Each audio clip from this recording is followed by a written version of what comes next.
আলহামদুলিল্লাহি ওয়া কাফা ওয়া সালামুন আলা ইবাদিহিল্লাযীনা ইসতাফা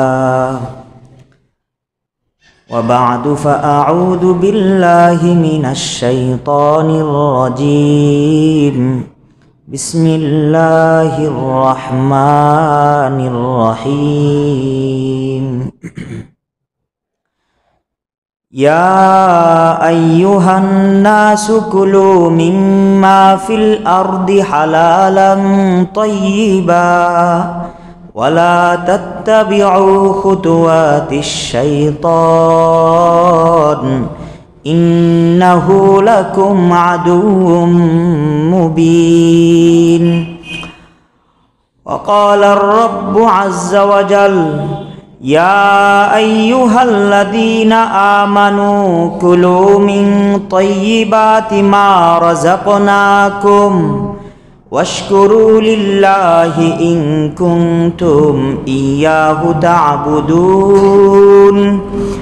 وقال الله تبارك وتعالى يا أيها الرسل كلوا من الطيبات واعملوا صالحا إني بما تعملون عليم. صدق الله مولانا العظيم. اللهم صل على محمد وعلى آل محمد كما صليت على إبراهيم وعلى آل إبراهيم إنك حميد مجيد.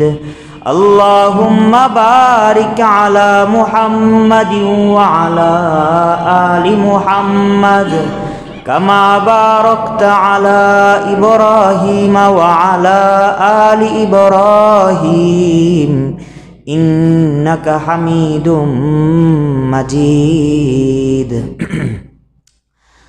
ভালো আছি ভাইয়েরা আমার, আলহামদুলিল্লাহ, শুকর আলহামদুলিল্লাহ। আল্লাহ, আমাদের ধারাবাহিক আলোচনা হচ্ছিল রিজিক সম্পর্কে, তাই না? রিজিক কি? মা ইয়াসুকুহুল্লাহু তাআলা, আল্লাহ তার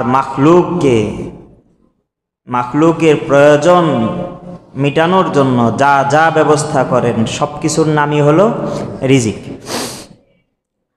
আজ জুমায় হালাল রিজিক সম্পর্কে আলোচনা করার কথা ছিল।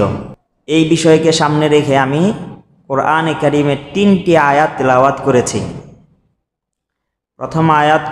প্রথম দুটি আয়াত সূরা বাকারার, তৃতীয় আয়াত হলো সূরা আল মুমিনুনের 167-68 নম্বর আয়াত সূরা বাকারা। আল্লাহ পাক বলছেন,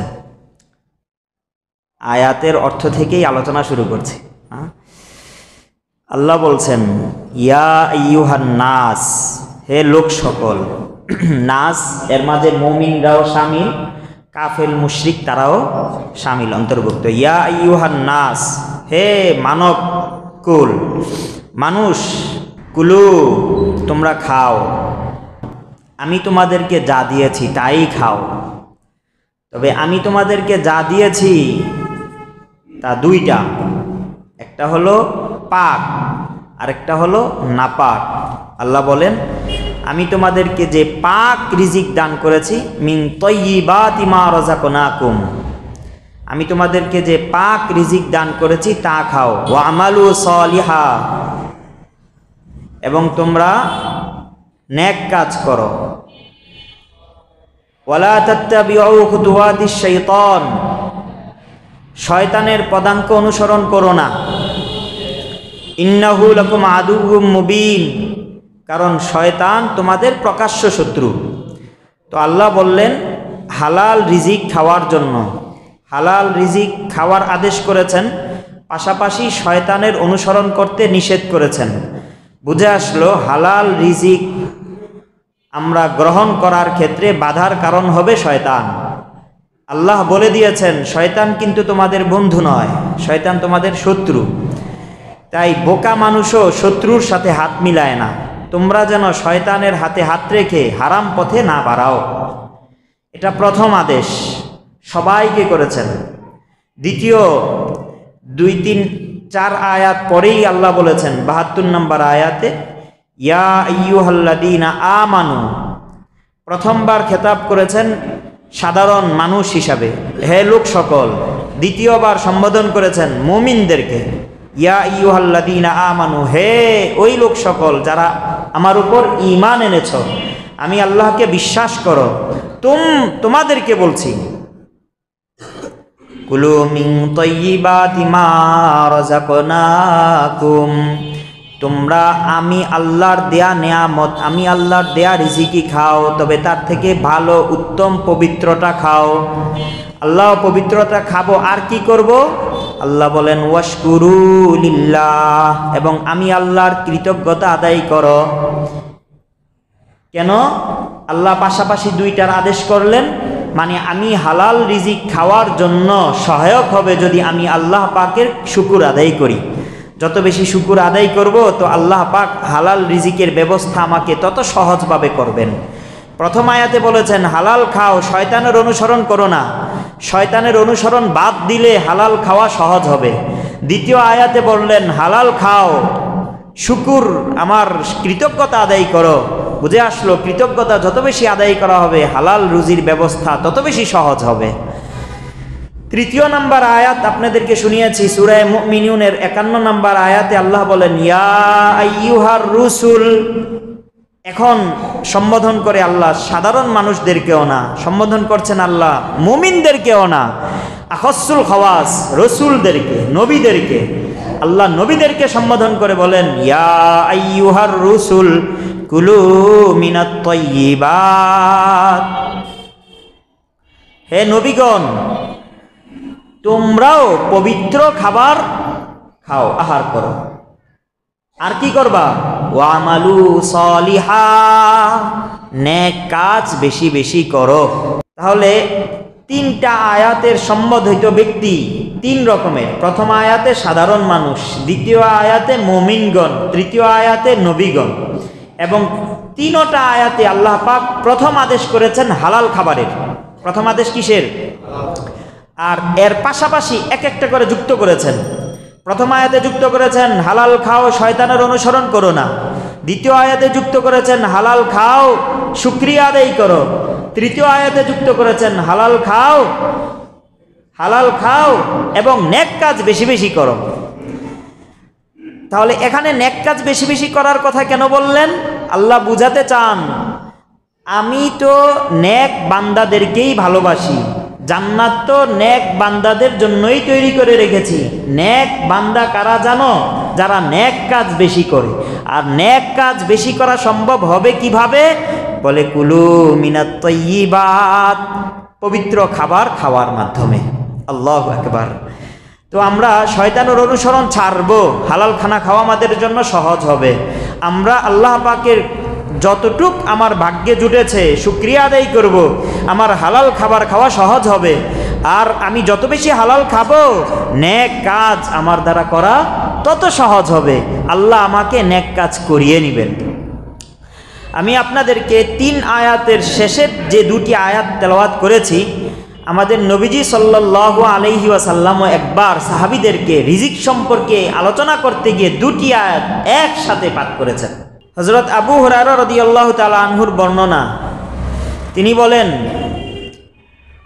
নবীজি সাল্লাল্লাহু আলাইহি ওয়াসাল্লাম বলেছেন ইন্নাল্লাহা তাইয়্যিবুন লা ইয়াকবালু ইল্লা তাইয়্যিবান, আল্লাহ নিজেও পবিত্র, সব নাকায়েস ত্রুটি থেকে আমাদের আল্লাহ পবিত্র।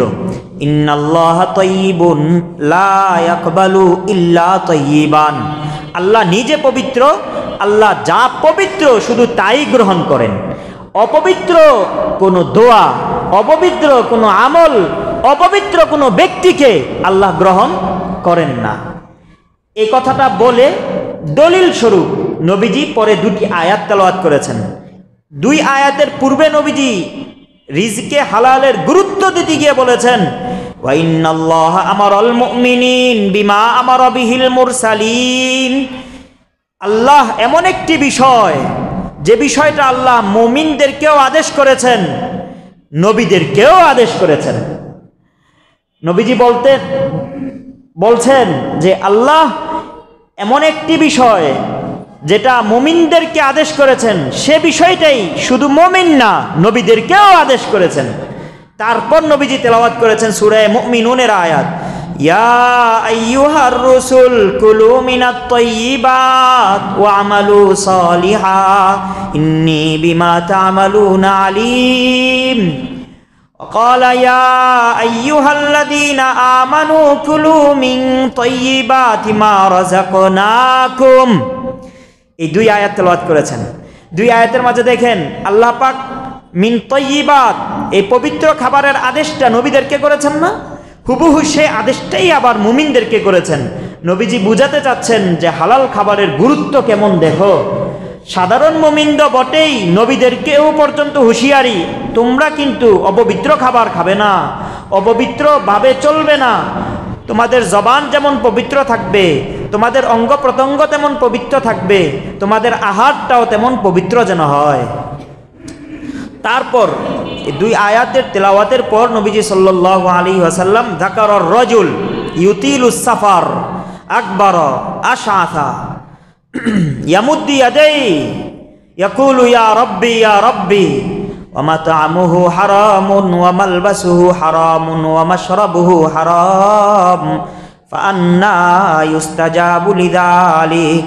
তারপর নবীজি সাল্লাল্লাহু আলাইহি ওয়াসাল্লাম নেককার এক লোক, দেখতে যাকে নেককার মনে হয় ওই লোকের আলোচনা করলেন যে ভালো কাজের জন্য দীর্ঘ সফর করেছে, হজে যাবে তো দীর্ঘ সফর করেছে, জিহাদের যাওয়ার জন্য দীর্ঘ সফর করেছে, তার চেহারাও ধূলিধূসর, তার কাপড়গুলোও ময়লা, আশআসা আকবার চুলগুলো এলোমেলো, বলে সে আল্লাহর কাছে ওই অবস্থায় নেক কাজের জন্য গিয়েছে, কষ্ট ক্লেশ করেছে, তার চেহারা সাক্ষী দিচ্ছে, তার অবয়ব, তার শরীরের পোশাক সব সাক্ষী যে সে দ্বীনের জন্য কত মেহনত মুজাহাদা করছে, কত রিয়াজত করছে। এই অবস্থায় সে আল্লাহর কাছে হাত উঠাচ্ছে। নবীজি বলেন আন্না ইউস্তাজাবু লিযালিক, তার দোয়া আল্লাহ কিভাবে কবুল করবেন? কারণ তার মাশরাবুহু হারামুন, মালবাসুহু হারামুন, মাতআমুহু হারামুন, তার খাবার, তার পানীয়, তার বস্ত্র সবই তো হারাম, তার দোয়া কবুল হবে কিভাবে? বুঝে আসছে যে দোয়া কবুল হওয়ার জন্য শর্ত হলো কি হওয়া? আমার রিজিক কি হতে হবে? হালাল হতে হবে। ইমাম তিরমিজির একেবারে প্রথম হাদিস, সুনানে তিরমিজির কয় নম্বর হাদিস? একেবারে প্রথম হাদিস, আব্দুল্লাহ বিন ওমর রাদিয়াল্লাহু তাআলা আনহুমার বর্ণনা। আল্লাহর রাসূল সাল্লাল্লাহু আলাইহি ওয়াসাল্লাম বলেন, লা তুকবালু সালাতুন বিগাইরি তুহুরিন ওয়ালা সাদাকাতুন মিন হুলুলিন। এখনো দুটি জিনিস বলেছেন নবীজি, বলেন লা তুকবালু সালাতুন বিগাইরি তুহুরিন, ওযু ছাড়া নামাজ হয় না। আমরা জানি তো এটা, আওয়াজ দেন, জানি ওযু ছাড়া নামাজ হয় না, এটা জানি তো। নবীজি বলেন লা তুকবালু সালাতুন বিগাইরি তুহুরিন, কারো ওযু নাই তো তার নামাজও নাই। সামনের অংশে বলেন ওয়ালা সাদাকাতুন মিন হুলুল, হুলুল মানে গনিমতের মাল চুরি করা, গনিমতের মালে খেয়ানত করা। চুরিকৃত মাল থেকে যদি কেউ সদকা করে তাহলে তার সদকাও নাই, তার সদকাও কবুল হয় না। বুঝে আসছে? কেউ চুরি করে তারপর আবার কি করলো? গরিবদেরকে দান করলো, তাহলে এই দানও আল্লাহ কবুল করবেন না। প্রশ্ন হলো পবিত্রতা ছাড়া নামাজ হয় না, আর ওই দিকের দ্বিতীয় অংশ হলো চুরিকৃত মাল সদকা করলে সদকা হয় না। এই দুইটার সাথে মিল কি, যোগসূত্র কি? একসাথে দুই বাক্য নবীজি কেন বললেন? বুঝে আসছে? একবার নামাজের কথা আর একবার সাদাকার কথা, একটা মিল থাকতে হবে না? হ্যাঁ, মুহাদ্দিসিনরা এর ব্যাখ্যায় বলেন আল্লাহ পাকের গোলামীর তিনটা স্তর রয়েছে, তিনটা ধাপ, তিনটা পর্যায়। এক গোলামি হলো শুধু বাদানি, শুধু শরীরের ইবাদত। আরেকটা হলো শুধু মালি, অর্থের ইবাদত। আরেকটা প্রকার ইবাদত হলো বাদানি ওয়া মালি, জিসমানি ওয়া মালি। সেই ইবাদত করার জন্য শরীরের কষ্ট বহন করতে হয়, আবার কিছু অর্থকরীয় খরচ হয়। দেখেন আপনারা, যেমন সালাত, নামাজ, এটা আল্লাহ পাকের ইবাদত না? এটা কেমন ইবাদত? এখানে কোনো টাকা পয়সা খরচ হয় বুঝি? আজকে জুমার নামাজ পড়বেন, কত টাকা করে খরচ হবে আপনাদের? টাকা পয়সা খরচ হবে না। তাহলে এটা ইবাদত নিরেট, একেবারে শরীরের ইবাদত। এটা শুধু শরীর দিয়ে কষ্ট করে আল্লাহর গোলামি করা, এখানে মালের প্রয়োজন নাই। আর আরেকটা ইবাদত আছে শুধু মালই, যেমন জাকাত। জাকাত আদায় করার জন্য কি রাত জেগে কোরআন তেলাওয়াতের মতো কষ্ট হবে? এই দীর্ঘ সালাত তারাবির মতো 20 রাকাত নামাজ আদায়ের মতো কষ্ট হবে না। এটা পকেট থেকে মাল বের করেন, দিয়ে দেন গরিবদেরকে, বাস জাকাত আদায় হয়ে যাবে। আর আরেকটা ইবাদত হলো শরীরের কষ্ট স্বীকার করতে হয়, আবার মালও খরচ হয়, যেমন হজ। আপনি হজ করবেন, টাকা ছাড়া পারবেন? কথা নাই যে টাকা ছাড়া হজ করতে পারবেন? টাকা বিনিয়োগ করতে হবে। আবার আপনার টাকা খরচ করলেই হবে? ঘরে বসে থেকে হজ আদায় হবে? সেই তোয়াফ, সাই, রমিয়ে জিমার এগুলো লাগবে না? তো রাসূলুল্লাহ সাল্লাল্লাহু আলাইহি ওয়াসাল্লাম ইবাদতের প্রথম অংশ, অর্থাৎ যেটা শুধু বাদানি, সেটাকে উল্লেখ করেছেন সালাত।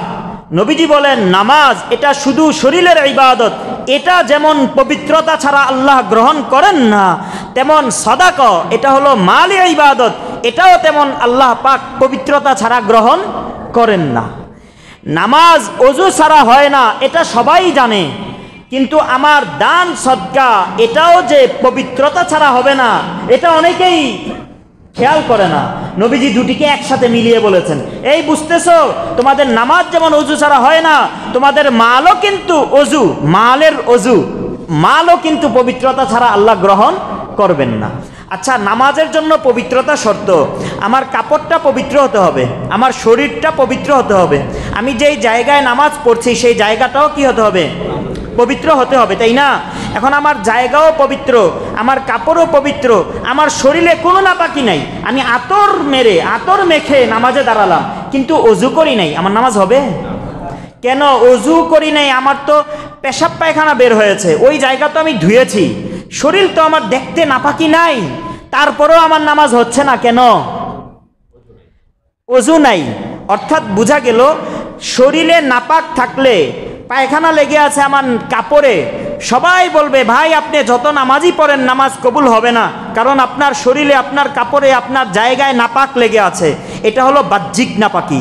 বলে বাহ্যিক নাপাকি থেকে যেমন পবিত্রতা শর্ত নামাজের জন্য, অভ্যন্তরীণ নাপাকি, যেই নাপাকিটা দেখা যায় না, শরীয়ত বলেছে এটা নাপাক, সেই নাপাকি থেকেও পবিত্রতা শর্ত। তাই আমি পেশাব পায়খানার রাস্তা দিয়ে আমার পেশাব পায়খানা বের হয়েছে, ওই জায়গা দৌতও করে ফেলেছি, তারপরেও অজু ছাড়া নামাজে দাঁড়ালে নামাজ হবে না কেন? বাহ্যিক নাপাক থেকে পবিত্র হলেও অভ্যন্তরীণ নাপাক থেকে আমি এখনো পবিত্র হতে পারি নাই। ঠিক তেরকম আমি যে মালটা খাচ্ছি, এটা যদি দেখতে নাপাক নাও হয়, যেমন শূকরের গোশত, আপনারা কেউ খাবেন? হোটেলে গেলে কিন্তু কেউ সবাই জিজ্ঞাসা করে, তাহকিক করে নেয়, এটা শূকরের গোশত না তো? আবার এই হোটেলে মরা কুকুরের গোশত তো আবার বিক্রি করে না, তাহলে এটা কেউ খাবে না কেন? সবাই জানে কুকুর নাপাক, শূকর নাপাক, মরা প্রাণী নাপাক, এটা কেউ আমরা খাই না, ভক্ষণ করি না, কিন্তু এটা বাহ্যিক নাপাকি। বলে মাল অপবিত্র হওয়ার অভ্যন্তরীণ নাপাকিও একটা আছে, সেটা হলো আপনার মালটা দেখতে পবিত্র, কিন্তু আপনি উপার্জন করেছেন অপবিত্র পন্থায়, তাহলে দেখতে নিরেট ভালো মালটা আপনার কাছে আসবে হারাম হয়ে। পানি এটা তো ভালোই, তাই না? মুখে ঢুকালাম, মুখ থেকে কুলি করে বের করে দিলাম, এটা কি অপবিত্র হয়ে গেছে? অপবিত্র হয়ে গেছে না। কিন্তু পেশাব এটা অপবিত্র না পবিত্র? অপবিত্র। মুখের পানি আর পেশাব দেখতে কি ভিন্ন রকম দেখা যায় না একই রকম দেখা যায়? একই রকম দেখা যায়। হ্যাঁ, আমি এই মালটা আমার জন্য হালাল ছিল, কিন্তু আমি হারাম পদ্ধতিতে গ্রহণ করেছি, সুদের পদ্ধতিতে গ্রহণ করেছি, তাহলে পদ্ধতিটা খারাপ হওয়ার কারণে দেখতে হালাল মালটাও এখন কি হয়ে যাবে? আমার জন্য হারাম হয়ে যাবে। নবীজি এটা বুঝাতে চেয়েছেন যে নামাজের ক্ষেত্রে তোমরা এটা বুঝো, বাহ্যিক নাপাকি থেকে পবিত্র হতে হয়, অভ্যন্তরীণ নাপাকি থেকেও পবিত্র হতে হয়। তাহলে মালের ক্ষেত্রে এটা কেন বুঝো না? তোমার রিজিক বাহ্যিকভাবে যেমন পবিত্র হতে হবে, শূকর মরা প্রাণী খাওয়া যাবে না, তেমন অভ্যন্তরীণভাবেও পবিত্র হতে হবে, অর্থাৎ তোমার উপার্জনটাও যেন হালাল পদ্ধতিতে হয়। হ্যাঁ, এটাই নবীজি ওই হাদিসে বলেছেন, ইন্নাল্লাহা তাইয়্যিবুন লা ইয়াকবালু ইল্লা তাইয়্যিবান। আল্লাহ নিজে পবিত্র, আল্লাহ আপাদমস্তক যেটা পবিত্র শুধু সেটাই গ্রহণ করেন, শুধু সেটাই গ্রহণ করেন। হ্যাঁ, আপনার বাহ্যিক অঙ্গ প্রত্যঙ্গগুলো পা থেকে মাথা পর্যন্ত পবিত্র হতে হবে। বাহ্যিক অঙ্গ প্রত্যঙ্গ যেমন পবিত্র হতে হবে, আপনার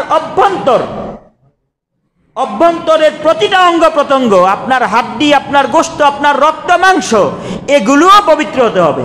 আপনার বাহ্যিক পবিত্র হবে, নাপাক থেকে পবিত্র করে ফেলেন, গোসল করে ফেলেন, বাহ্যিকভাবে পবিত্র হয়ে যাবেন।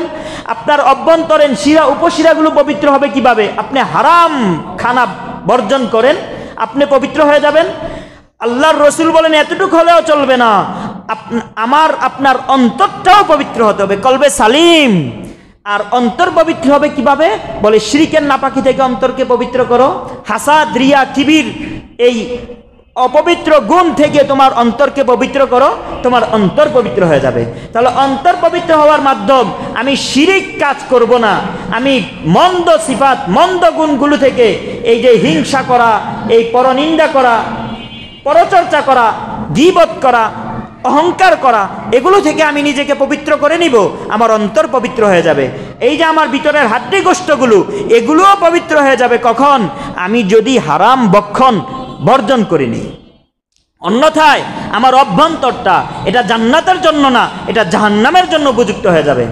কাব বিন ওজরা রাদিয়াল্লাহু তাআলা আনহুকে আল্লাহ নবীজি সাল্লাল্লাহু আলাইহি ওয়াসাল্লাম বলেন, লা তারবু লাহমুন নাবাতা মিন সুহতিন ইল্লা কানাতিন নারু আওলা বিহি। যে শরীর এই হারাম খেয়ে বড় হয়, যেই রক্ত মাংসগুলো হারামের মাধ্যমে হয়, নবীজি বলেন জাহান্নামই তার জন্য উপযুক্ত, তার জন্য জান্নাত না, তার জন্য কি? জাহান্নাম। তারপর আমাদের শরীরও পবিত্র হতে হবে। তিন জিনিসের পবিত্রই যখন আমার ভিতরে ঘটবে, তাহলে দেখেন আল্লাহ রসুল সাল্লাল্লাহু আলাইহি ওয়াসাল্লাম হালালের ক্ষেত্রে কি বলেন? ইমাম তিরমিজির বর্ণনা, আবু সাঈদ খুদরি রাদিয়াল্লাহু তাআলা আনহু বলেন, ক্বালান নাবিয়্যু সাল্লাল্লাহু আলাইহি ওয়াসাল্লাম মান আকালা তাইয়িবান ওয়া আমিলা ফি সুন্নাতিন ওয়া আমিনান নাসু বাওয়াইকাহু দাখালাল জান্নাহ। যে ব্যক্তি তিনটা জিনিসের নিশ্চয়তা দিবে, তার জন্য আমি মুহাম্মদ জান্নাতের নিশ্চয়তা দিয়ে দিলাম। যে ব্যক্তি কয়টা জিনিসের নিশ্চয়তা দিবে? তিনটা জিনিসের নিশ্চয়তা দিবে।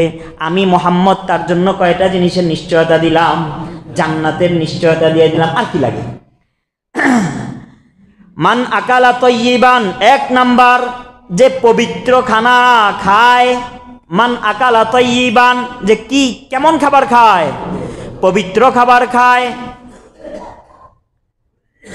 ওয়া আমিলা ফি সুন্নাতিন, নাম্বার 2, সে কাজ করে সুন্নত অনুযায়ী, আমি নবীর আদর্শ মতো তার জীবন পরিচালনা করে। নাম্বার 3, ওয়া আমিনান নাসু বাওয়াইকাহু, অন্যান্য মানুষরা তার জুলুম অত্যাচার থেকে নিরাপদ থাকে। সে তার জুলুম থেকে মানুষদেরকে, পরিবারকে, পড়োশীকে, বন্ধুদেরকে নিরাপদ রাখে। এই তিনটা গুণ যার মাঝে সমন্বয় ঘটবে, দাখালাল জান্নাহ, সে অবশ্যই জান্নাতে যাবে, অবশ্যই জান্নাতে যাবে। কয়টা গুণ? তিনটা গুণ।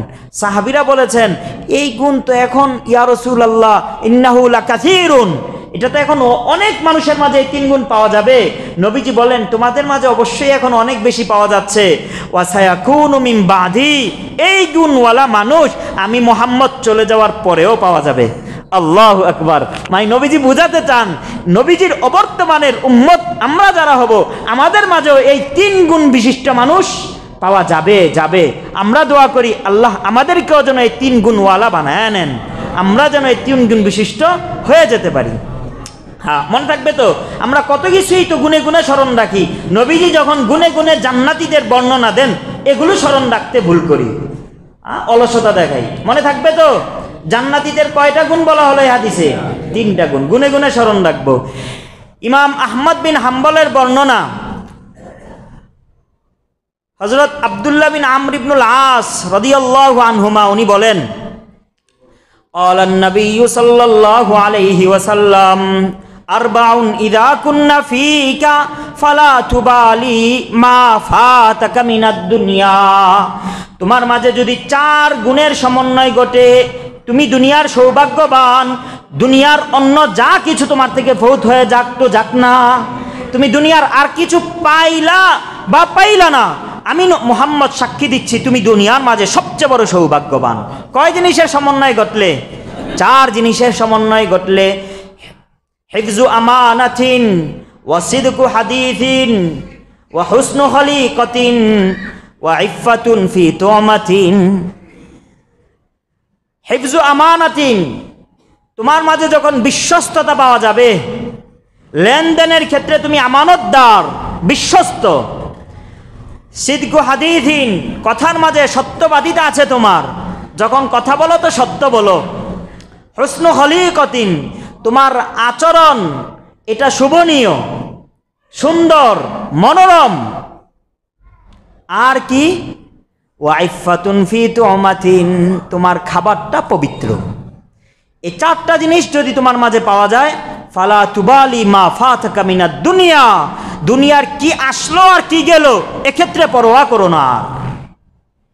বুঝে আসছে? বুঝে আসছে ভাই? হ্যাঁ, এগুলো আমাদের সমাজ বিনির্মাণের জন্য মৌলিক নীতিমালা, মৌলিক গাইডলাইন। আমানতদারিতা থাকতে হবে, কথার মাঝে সত্যবাদিতা থাকতে হবে, আমার আচার আচরণের মাঝে শোভনীয়তা থাকতে হবে, আর আমার খাবারটা হালাল হতে হবে। পারবো তো ইনশাআল্লাহ আমরা? আল্লাহ আমাদেরকে তৌফিক দান করেন। হ্যাঁ ভাই, রিজিক হালাল হতে হবে। রিজিক কি পরিমাণ হলো, আধিক্যতা কতটুকু, এটা আমরা দেখব না। পকেটে কত টাকা ঢুকলো, আজ দিনে কত টাকা কামাইতে পারলাম, এটা গুনব না। গুনব হলো আমার পকেটে যা আসছে হালাল তো, আমার উপার্জন পুরাটা হালাল হয়েছে তো। কেন? কারণ আধিক্যতার মাঝে সফলতা না, বরকতের মাঝে সফলতা। বলেন তো ভাই, আধিক্যতার মাঝে সফলতা। আমার মাসে ইনকাম 1 লাখ, কিন্তু আমার খরচ হয় 1,20,000, সফলতা আসবে? সফলতা আসবে? আচ্ছা, আমি কামাই রোজগার কিসের জন্য করি? সুখের জন্য। আমি নিজে সুখে থাকবো, আমার পরিবার পরিজন অধীনস্থরা সুখে থাকবে। কিন্তু এই উপকরণ যদি আমার দুঃখের কারণ হয়, তাহলে এই উপার্জন কি আমার সুখ বয়ে আনবে কখনো? এর জন্য আমি দিনরাত পরিশ্রম করেছিলাম, আমি উপার্জন করেছি সুখ পাওয়ার জন্য, কিন্তু কই, আমার টাকা পয়সা হচ্ছে কিন্তু আমার রোগ তো সারছে না।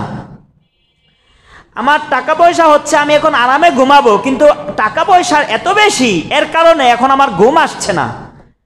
আমার টাকা পয়সা হচ্ছে, আমার সন্তানাদি আমার কথা মানবে, কই, টাকা পয়সার কারণে সন্তান টাকা উড়ায়, মদের আড্ডায় যায়, বাবার কথা মানছে না, স্ত্রী কথা শুনছে না, পরিবারের মুখে হাসি ফুটাতে পারছি না, স্ত্রী একটা দিলে বলে আরেকটা লাগবে। এই বাড়ি তোমার, ওই পাশের বাড়ির মালিক দেখো, সে আরো তোমার থেকে সচ্ছল, সে তো মার্কেটে নিয়ে যায় বিবিকে মাসে 1 বার, তুমি আমাকে নিয়ে যাও বছরে 2 বার। এই যে বিবির এই চাহিদা থাকলে, সন্তানের চাহিদা থাকলে, তাহলে কি আমার সুখ বয়ে আনবে? না। কেন? বুঝে আসছে, কাসরত, আধিক্যতার মাঝে কোনোদিন সফলতা না, সুখ না, বরকতের মাঝে সুখ। বরকত কেমন? অর্থাৎ আমার প্রয়োজন যতটুকু, আমার রুজি, আমার ইনকাম তা পূর্ণ হয়ে যাচ্ছে। আমার প্রয়োজন কি? আমি খাবো, তৃপ্তি ভরে খাবো, এমন খাবার খাবো যা জিহ্বায় পানি আসে, মজা পাই। হ্যাঁ, আমি এমন খেতে পেরেছি তো, পারছি তো। আমার বিবি আমার উপর সন্তুষ্ট থাকবে, হ্যাঁ আছে তো। আমার সন্তান আমার কথা মানবে, সুস্থ থাকবে পরিবারের সবাই, হ্যাঁ আছে তো, সবাই সুস্থ আছে, সবাই আমার কথা মানছে। অল্প কিছু বাজার করে যা বাড়িতে নিয়ে যাচ্ছি, তো তা খেয়ে সবাই তৃপ্তির হাসি হাসছে, আমার শুকরিয়া আদায় করছে।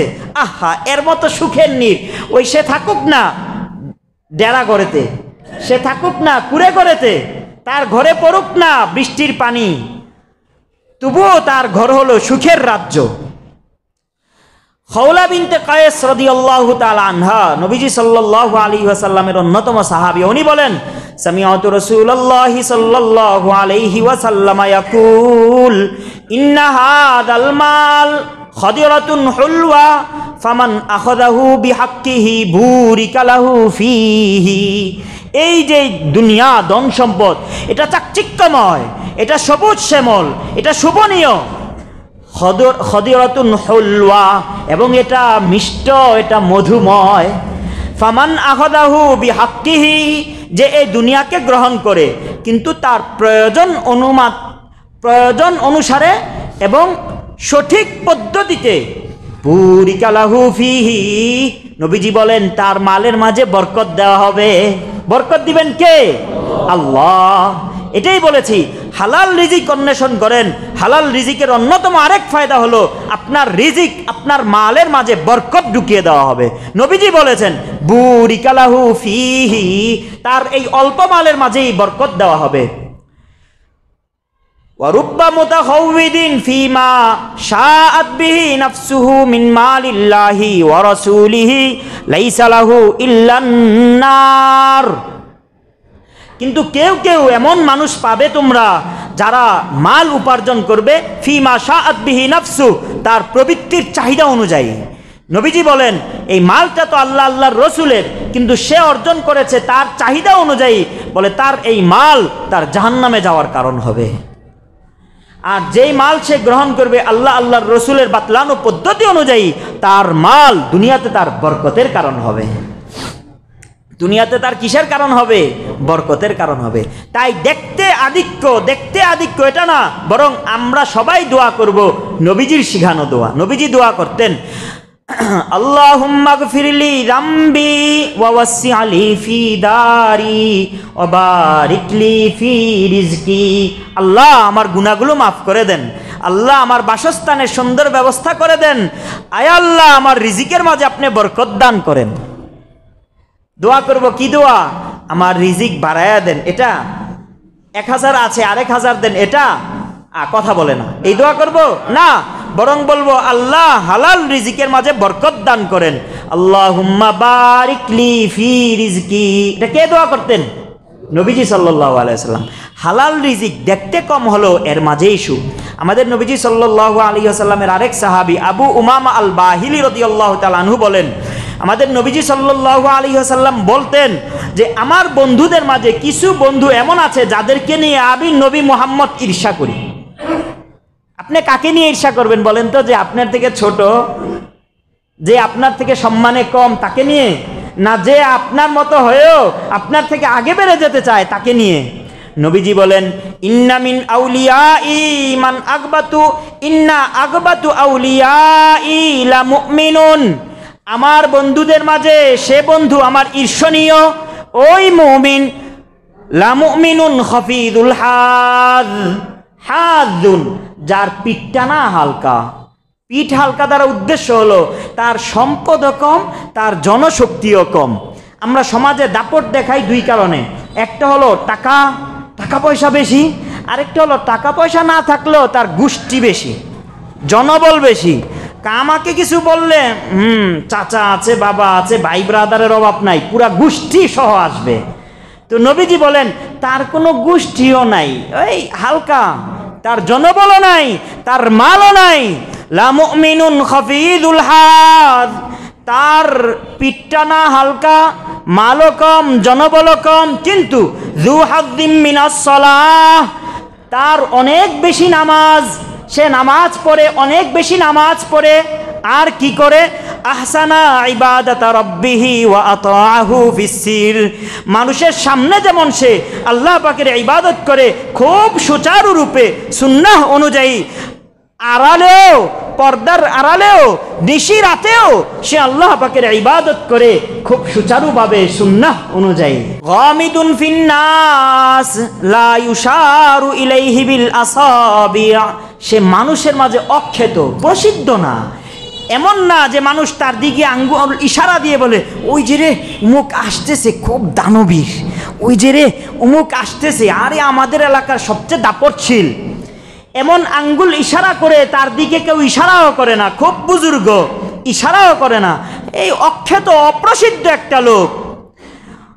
কানা রিজকুহু কাফাফা, তার যে দৈনন্দিনের রিজিক এটাও তার কাফাফা, ন্যূনতম প্রয়োজন মিটায় শুধু, কিন্তু ফাসাবারা আলাইহি, সে এর উপরই ধৈর্য ধরে। নবীজি জোশে এসে গেছেন। সুম্মা কানাতা বি ইসবাই, নবীজি সাল্লাল্লাহু আলাইহি ওয়াসাল্লাম দুই হাতের নাকদা, কনাতা না, নাকদা ও ফি রিওয়ায়াতিন নাকরা, দুই হাতের আঙ্গুল এভাবে মিলালেন, অর্থাৎ কান্নাহুল মুতাকাল্লিল, এদিকে ইশারা করার জন্য। আমরা অল্প বোঝানোর জন্য আমরা বলি না ভাই এই যে একটু, তো নবীজি বললেন এই তো উজ্জিলাত মানিয়াতুহু ওয়া কাল্লাত বাওয়াকিহি ওয়া কাল্লাত রাসুহু, সে ফিতনা আসার পূর্বেই তার ইন্তেকাল হয়ে যায়, তার উপর ক্রন্দনকারী লোকও তেমন পাওয়া যায় না, আর তার রেখে যাওয়া সম্পদও তেমন গুনার মতো না। আমাদের দেশে ভালো বলি আমরা কাকে? যে চলে যাওয়ার পর ব্যাংক ব্যালেন্সের অভাব নাই, আর তার সম্পত্তি বেঁচে থাকার কারণে তার উপর রোনাদারি বিলাপ করার লোকও অভাব নাই। আরে লোকটাও খুব ভালো ছিল, লোকটা প্রতাপশালী কি ছিল? নবীজি বলেন না, ব্যাংক ব্যালেন্স নাই, গরিব মানুষ তো, এই কারণে তার ইন্তেকালে যে কেউ কাঁদবে, সমাজের লোকেরা শোরগোল করবে, এমনও লোক দেখা যায় না। বলে তাকে নিয়ে আমি নবী ঈর্ষা করি। আল্লাহু আকবার। আমাদের দৈনন্দিনের চাহাত হয়ে গেছে এই দুনিয়া দুনিয়া না, নবীজি বলেছেন হালাল উপার্জন করো, আল্লাহ বরকত দিবেন। বাকি হালাল উপার্জনটা হতে হবে আল্লাহকে পাওয়ার জন্য, দুনিয়াকে পাওয়ার জন্য না। দুনিয়া তোমার জরুরত মেটানোর জন্য, আখিরাত হলো তোমার মাকসাদে আসলি। দুনিয়া আমার কিসের জন্য? জরুরত পুরা করার জন্য। এই কারণে নবীজি দোয়া আমাদের কি শিখিয়েছেন, এই দোয়াটা আমরা বেশি বেশি পড়বো।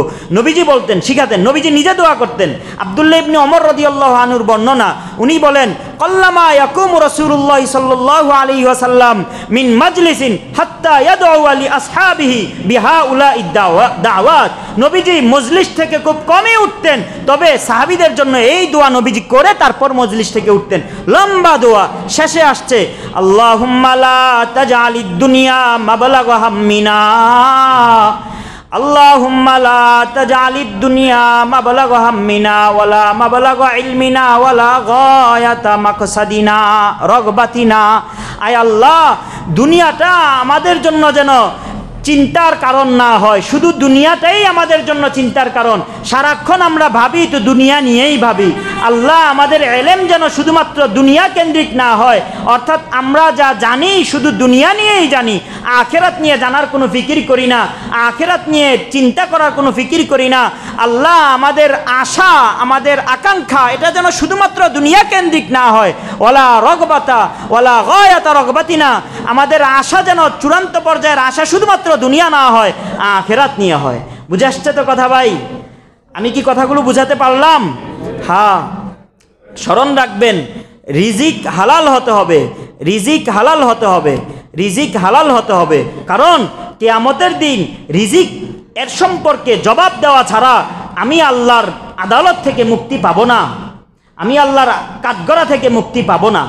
ইমাম তিরমিজির বর্ণনা, হযরত আবু বারজা আল আসলামী রাদিয়াল্লাহু তাআলা আনহু বলেন, قال النبي صلى الله عليه وسلم لا تزول قدم عبد حتى يسأل عن عمره فيما أفناه وعن علمه فيما فعل وعن ماله من أين اكتسبه وفيما أنفقه وعن عمره فيما أبلى وعن جسمه فيما أبلى।